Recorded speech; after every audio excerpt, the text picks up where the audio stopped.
ada orang datang, Mbak Eva, di Jakarta Utara, di pelabuhan tradisional. Kejadian mungkin 15 tahun yang lalu. Dia katakan, setelah saya selesai ngaji, dia datang. Dia nggak mau ada orang dengar. Pak Faiz, saya mau betul-betul tanya sama Bapak. Kenapa? Begini Pak, saya nggak puasa. Kaget saya. Ada orang ngaku langsung nggak puasa itu habis pengajian duhur. Gitu. Loh, kenapa? Dia jawabnya sederhana Mbak Eva. Kalau saya puasa, yang nggak puasa jadi 5 orang.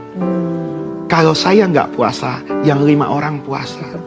Ternyata apa?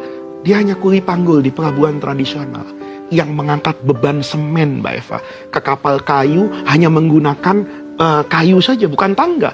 Saya bisa merasakan betapa beban yang berat luar biasa. Bekerja dari pagi sampai sore. Katakan dia nggak sanggup untuk itu. Tapi kalau dia bekerja, dia bisa bawa uang. Dia larang anak-anaknya, nak, jangan ngojek payung. Pada masa itu ya, jangan jualan koran. Nanti kamu jualan koran kepanasan, nggak puasa. Sudah, bapak yang tanggung. Bapak kuat. Kuat dia berbohong. Menyelamatkan 5 orang yang berpuasa termasuk istrinya.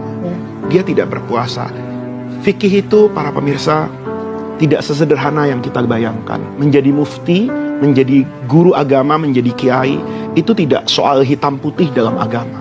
Tapi ada realita di masyarakat yang mungkin harus kita sikapi dengan kebijaksanaan. Maka saya dengan niru guru-guru saya, itu saya peluk orang tadi. Saya merasa hari itu ditempeleng oleh Allah.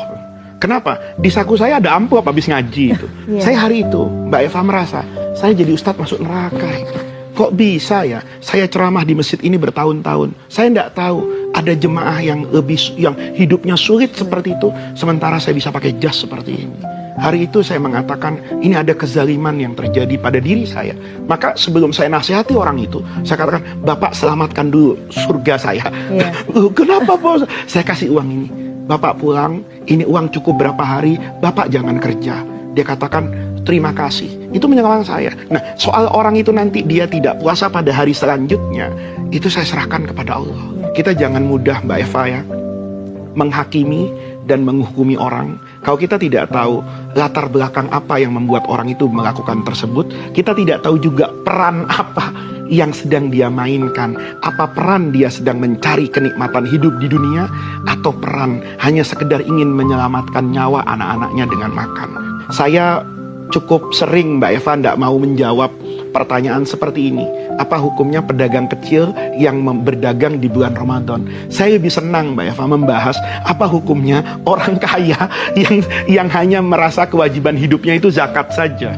Dia sudah bayar zakat, tapi ada orang seperti itu. Dia diamkan. Apa nanti tidak ada pertanggungjawaban secara kolektif di hadapan Allah?